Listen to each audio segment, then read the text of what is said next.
6 anggota Satuan Yanma Mabes Polri ditetapkan sebagai tersangka pengeroyokan hingga menyebabkan tewasnya 2 mata elang atau debt collector di Kalibata, Jakarta Selatan.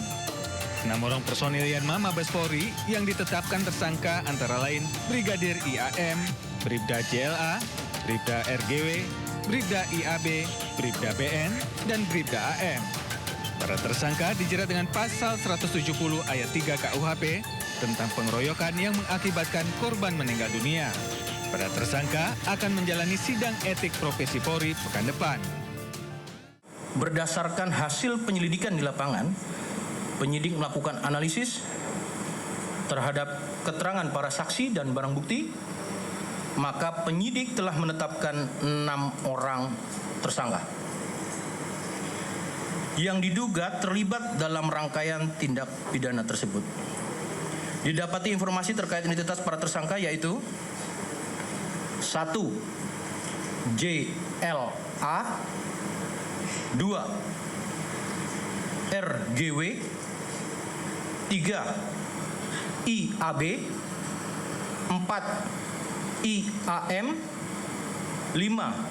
BN, 6. AM.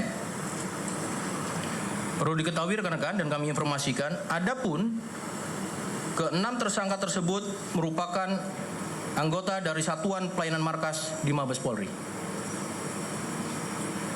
Pasal yang dipersangkakan berdasarkan alat bukti permulaan yang telah dikumpulkan oleh penyidik. Para tersangka dikenakan pasal 170 ayat 3 KUHP, pengeroyokan yang mengakibatkan korban meninggal dunia. Sebelumnya pada Kamis malam puluhan kios pedagang dan sejumlah motor dibakar massa tak dikenal di depan Taman Makam Pahlawan Kalibata, Jakarta Selatan. Aksi anarkis ini diduga kuat sebagai bentuk balas dendam rekan-rekan penagih utang yang marah usai 2 rekan mereka tewas dianiaya. Penganiayaan terhadap 2 orang penagih utang terjadi ketika 2 orang korban menghentikan seorang pengendara sepeda motor Kamis sore. Saat sepeda motor dihentikan, 6 orang polisi yang tengah melintas dengan sebuah mobil turun dan langsung mengeroyok kedua penagih utang. Setelah 2 orang terkapar, 6 personil Yanma Mabes Polri ini melarikan diri. 1 orang penagih utang tewas di lokasi kejadian, sementara 1 lainnya menghembuskan nafas terakhir di Rumah Sakit Budi Asih, Jakarta Timur. Dari Jakarta, tim liputan iNews melaporkan. Kondisi gelap gulita tanpa penerangan listrik masih dialami oleh warga di kawasan terdampak banjir bandang. Di Kecamatan Palembayan, di rumah-rumah dan tempat-tempat pengungsian, jaringan listrik pun belum sepenuhnya menyala, khususnya di daerah yang jauh dari jalan raya. Menurut Wali Nagari Salareh Alai Timur, Azin Ahmad Fauzi, dalam sepekan terakhir tiang listrik yang dipasok telah dipasang di pinggir-pinggir jalan utama. Listrik sudah mulai menyala di sejumlah titik, namun pemulihan masih terbatas.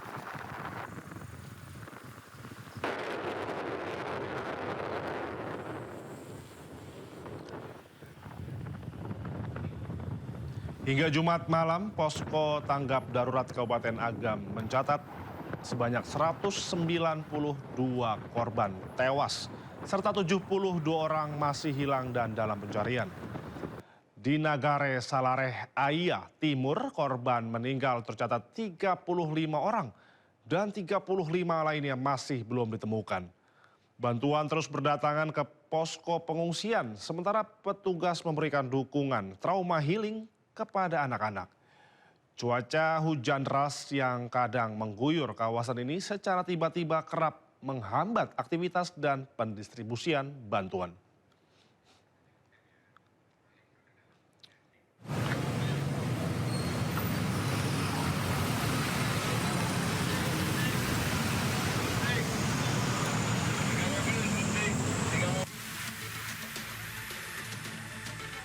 Dengan pengawalan ketat, mobil tahanan yang membawa aktor sekaligus terdakwa kasus narkoba Amar Zoni dan 4 warga binaan lainnya tiba di lapas narkotika kelas 2A Cipinang, Jakarta Timur. Amar Zoni dikawal petugas kejaksaan bersenjata lengkap, langsung dibawa ke lapas narkotika kelas 2 Cipinang. Pemindahan dilakukan sementara guna mempermudah proses persidangan di Pengadilan Negeri Jakarta Pusat. Amar Zoni dan 4 orang lainnya ditempatkan di Blok E setelah menjalani proses pemeriksaan administrasi dan kesehatan.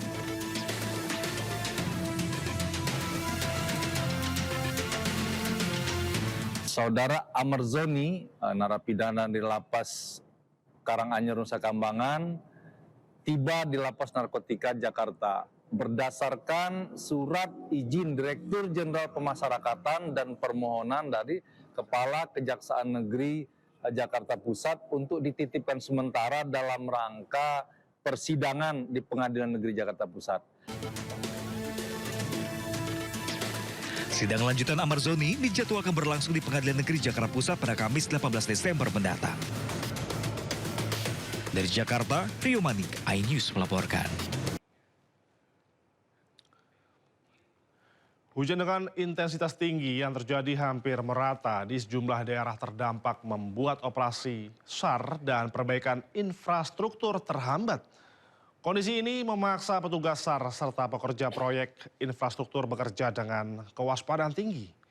Karena resiko longsor susulan dan banjir kiriman mengancam. BMKG bersama pemerintah dan instansi terkait akan melaksanakan operasi rekayasa cuaca untuk mengurangi intensitas hujan di area-area kritis hingga 22 Desember mendatang.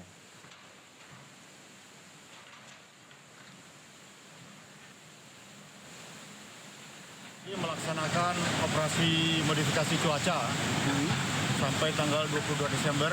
Diharapkan dengan operasi tersebut kita bisa mengurangi hujan yang turun sehingga bisa mempermudah pekerjaan untuk rehabilitasi bencana alam ini. Puluhan abang beca di kawasan Aikmanis Kota Sibolga terpaksa berhenti total mencari nafkah selama 2 pekan terakhir. Hal ini terjadi setelah akses jalan di Murai tertimbun material longsor setinggi hampir 1 meter. Sejak banjir dan longsor melanda pekan lalu, para tukang beca tidak dapat keluar masuk permukiman. Akibatnya, mereka tidak bisa mengantar penumpang dan kehilangan penghasilan untuk keluarganya. Konco Gori, salah satu abang beca warga Aikmanis, mengungkapkan bahwa mereka terpaksa mengandalkan makanan dari dapur umum selama 14 hari terakhir. Jalan tertutup total membuat mereka tidak bisa bekerja. Tim gabungan BPBD, TNI, dan Polri terus melakukan pembersihan material longsor untuk membuka akses jalan yang menghubungkan 43 rumah warga di kawasan terdampak. Di lantaran tahu juga lah bengkel ya terpaksa lah